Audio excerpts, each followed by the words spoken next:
10월 9일은 한글날이죠. 요즘에는 한류의 확산으로 한글에 대한 국제적 관심도 증가하고 또 순수 한글로 이름을 짓는 사례도 늘고 있는데요.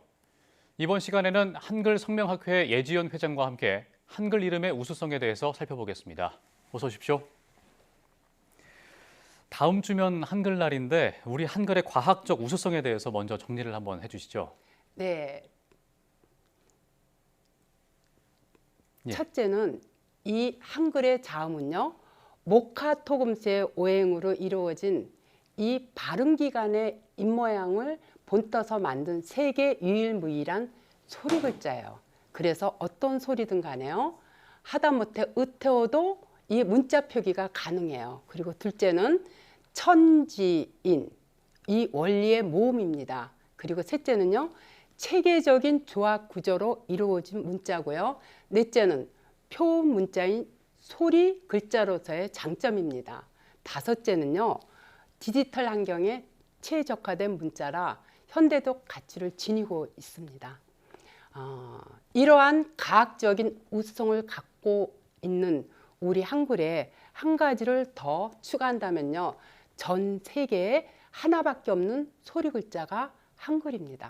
그런데 그 소리에 오행의 파동 에너지가 숨어 있는데요. 이러한 오행의 원리를 사주 푸는 방식에 접목하여 연구된 성명학이 바로 한글 구성 성명학입니다. 예. 그래서 저는요, 이름만 봐도 그 사람이 그동안 어떻게 살아왔는지 거의 예단할 수가 있거든요. 예를 들어서 이름 안에 남편 떡이 없다고 하면은요, 그대로 남편과 이혼을 한다거나 아니면 그 남편이 정말 지긋지긋하게 속을 썩이는 현상이 일어나거든요. 예. 그래서 여러분들이 어떻게 이름만 가지고 그렇게 운세를 알 수 있어? 이렇게 의문점을 제기할 수 있어서요, 제가 해례본에 나와 있는 오행도표를요 따로 준비를 했어요. 예. 지금 보이는 건가요? 네. 예. 자, 이 도표를 보시면은요 아시겠지만 자음과 이 모음의 입안의 위치, 소리 분류라든가 신체 부위라든가 또 동서남북의 방위 등 있죠. 많은 정보가 담겨 있죠. 그렇기 때문에요, 사주를 분석하듯이 이름으로 그 사람의 운명이나 이 성격적인 특성까지 분석할 수 있는 매우 우수한 한글입니다. 그래서 저는요, 제가 이 한글 성명학자로서 이 세상에서 가장 존경하는 인물이 누구냐고 묻는다면요, 저는 주저하지 않고 우리 세종대왕이라고 말합니다. 그렇군요. 한글 성명학을 연구하고 계시잖아요. 근데 이게 용어가 다소 좀 낯설 수도 있는데 이게 한글 성명학이 어떤 것인지 한번 설명을 해주실 수 있나요? 네, 제가 한 40년 동안요, 동양 철학인 이 사주명리를 연구했는데요. 이 사주팔자를 연구하다 보니까요, 운명에 대해서 제가 솔직히 반감이 느껴졌어요. 태어나는 것은 내 의지대로 된 것이 아니잖아요. 그렇죠? 예. 자, 우리 부모가 솔직히 나한테 너 태어날래? 이렇게 묻고 나를 이 세상에 태어난 게 한 게 아니잖아요. 제가 이 사주명리학을 꽤 오랫동안 아주 심도 있게 연구를 했는데요. 연구하다 보니까 결론은 타고난 사주대로 산다는 점입니다. 그러니까 어떻게 보면 너무 억울한 생각이 드는 거예요. 누구는 그야말로 삼성의 이재용 회장처럼요, 재벌가의 아들로 태어나서 평생 동안 고생이 뭔지도 모르고 사는 사람이 있는가 하면요, 어떤 이들은요 진짜 치질이도 가난한 집안에 태어나서 고생만 하다 사는 것에 솔직히요 의문이 생겼어요. 그래서 연구한 것이 한글 성명학입니다.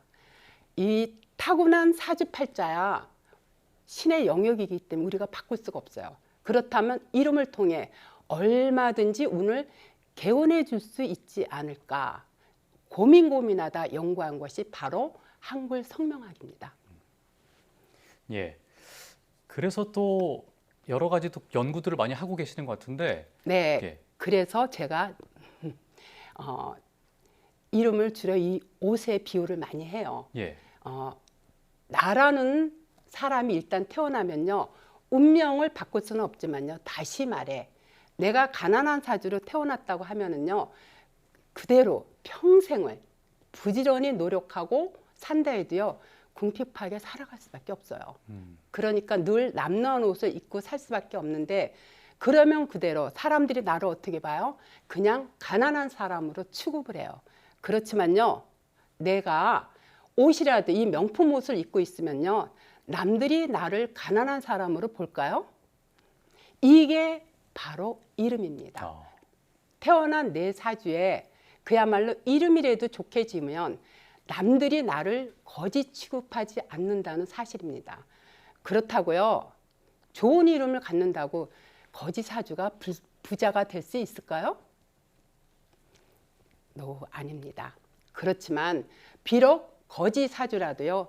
이름이 좋으면 최소한 남한테 돈을 빌려 다니는 정도는 안 된다는 거죠. 예, 이름을 옷에 비유하신 게 좀 신선했는데 이름이 정말 말씀하신 대로 한 개인의 정체성을 또 좌지우지할 수 있는 아주 중요한 부분이라고 생각이 듭니다.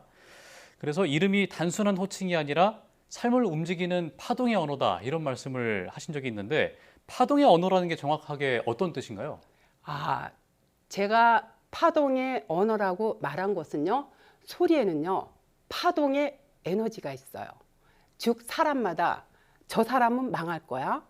저 사람은 망할 거야 하면 망하고요. 저 사람은 성공할 거야. 성공할 거야 하면은 반드시 성공을 하거든요. 그래서 옛날부터요. 어르신들이 입조심하라고 한 이유도 바로 여기에 있는 거예요. 자, 왜 그러냐 하면은요. 한글의 자음과 모음에는요. 각각의 오행이 담겨 있기 때문에 말하는 대로 이 소리의 이 에너지가요. 당사자의 운명에 직접적인 영향을 미치기 때문에요. 제가 파동의 언어라고 표현한 겁니다. 그렇군요. 최근에는 또 한글 이름을 짓는 사람들이 많잖아요. 그래서 이런 배경이 어떤 것인지 어떻게 보시는지도 궁금하고 또 한글 이름이 어떤 점에서 좀 의미가 있다고 보시는지도 궁금합니다. 실제로 이름을 개명하고 이 달라진 사람들이요. 그 이유가 궁금하다 보니까 한글 성명학을 배우게 된 것이고요. 또 공부하면서 주변에 가까운 사람들 있잖아. 이름을 풀어보니까 정말 이름대로 사는 것을 직접 확인한 거예요. 그런 사람들이 입소문을 내서요. 한글 이름을 이렇게 선호하게 된 것이 아닌가. 저는 그렇게 생각해요. 예. 또 한글 이름이 어떤 점에서 의미가 있는지도 어떻게 보시는지 궁금합니다. 예, 제가 이 데몬 헌터스가요. 요즘 왜 세계적인 이슈가 돼서 엄청난 부를 이루고 있는지 한번 우리 영화 제목을 갖고 풀이해 볼까요? 예. 자, 2025년 을사년가요. 데몬 헌터스를 보면요. 그 이유를 알 수 있어요. 자, 저기 데몬 헌터스 저기 보시면은요. 440 수리하고 551 수리가 이렇게 나와 있죠. 자, 저기서의 440은요. 한글 성명학에서는요. 숨은 명예인 재능을 나타내고요. 551은 재물 운세로서 가장 강력한 에너지를 담고 있어요. 그 이유를 잠깐 설명한다면요. 한글 성명학에서는요. 중첩된 것은 흉한 작용으로 보는데 이러한 흉한 작용을 극해지면요. 도리어 이렇게 흥했던 기운이 좋은 에너지로 바뀝니다. 그래서 저기 보면 중첩된 재능, 사사를 학문령이 극하고 있죠. 이거는 숨은 명성, 즉 재능이 살아나고요. 또 중첩된 재물 5호가 1이 극하면요. 여기서도 재물이 살아나요. 그래서 재물의 논리에서는 551이 가장 좋은 수리 배합에 해당이 돼요. 그런데다가요. 입소문에 해당하는 명성 7, 8이요. 학문인 구공으로 직결되어 있는 데다 지지에 이러한 구공이 다시 또 사람몰이를 하는 인리에 직결되어 있기에 많은 사람들이 이 영화에 몰리는 겁니다. 또 그 이유가요. 제목에서 예고하듯이 지금 이 영화로 인해서 세계인들이요. 우리나라 고전 문화에 관심을 갖고 있어요.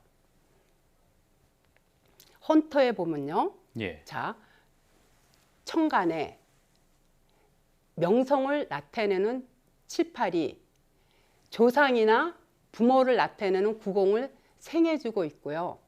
이 지지의 구공이 사람몰이를 하는 일리를 생해주고 있어서요. 이와 같이 영화 제목에서 충분히 엿볼 수 있는 겁니다. 이걸 근데 잘 알아야 돼요. 왜냐하면 데몬 헌터스가 영화 제목이라 제가 이렇게 풀이하는 것이죠. 만약 데몬 헌터스가 사람 이름이라고 한다면은요, 이런 이름은요 한때 명성으로 인해서 많은 돈은 거머쥘 수 있지만요, 중첩된 인리에 의해서 결국에는 재물이 다 나가기 때문에 평생 불러주는 이름에는요 적합하지가 않아요. 아, 그렇군요. 그러나 이 영화처럼 한 시대를 풍미해가지고요 이슈가 되는 이 영화 제목으로서는요 그야말로 맞춤형 제목이라고 할 수가 있어요. 그렇군요. 요즘 또 궁금한 게 인공지능 AI가 또 화두잖아요. 이 AI를 접목한 프로그램을 또 개발하셨다고 하는데 이것도 어떤 내용인가요? 제가 지난 30년간 성명학을 연구해 왔어요. 근데 이 타고난 사주를 보완할 수 있는 이 한글 성명학을 어떻게 하면 널리 보급할까 고심하다가요. 세종대왕의 한글 철학을 바탕으로 이름에 담긴 과학적 원리와 이 심리적 데이터를 분석하면요. 사람들이 한글 성명학을 단순한 미신으로 취급하지 않겠다는 생각이 들었어요. 예. 그래서 이 프로그램을 개발하게 되었는데요. 이번 프로그램을 개발할 수 있었던 것도요. 어떻게 보면 이름 속에 반복되는 패턴이 있다는 걸 확인했기 때문이고요. 또한 이를 AI로 분석하면 과학적으로 재형 가능하다고 판단이 되었어요. 왜냐하면 이 AI가 문자를 코드로 인식하듯이요. 한글 이름도 코드화하여 알고리즘으로 이 분석을 하면요. 이름 속에 담긴 MBTI의 심리 유형이라든가 전반적인 인생 흐름을 정확하게 알 수 있기 때문입니다. 이제 이 성명학은요. 단순한 직관이 아니라 이와 같이 데이터를 기반으로 한 예측 과학으로서 한 단계 발전시킨 거라고 할 수가 있겠죠. 네, 알겠습니다. 지금까지 한글 성명학회 예지연 회장과 함께했습니다. 오늘 말씀 고맙습니다.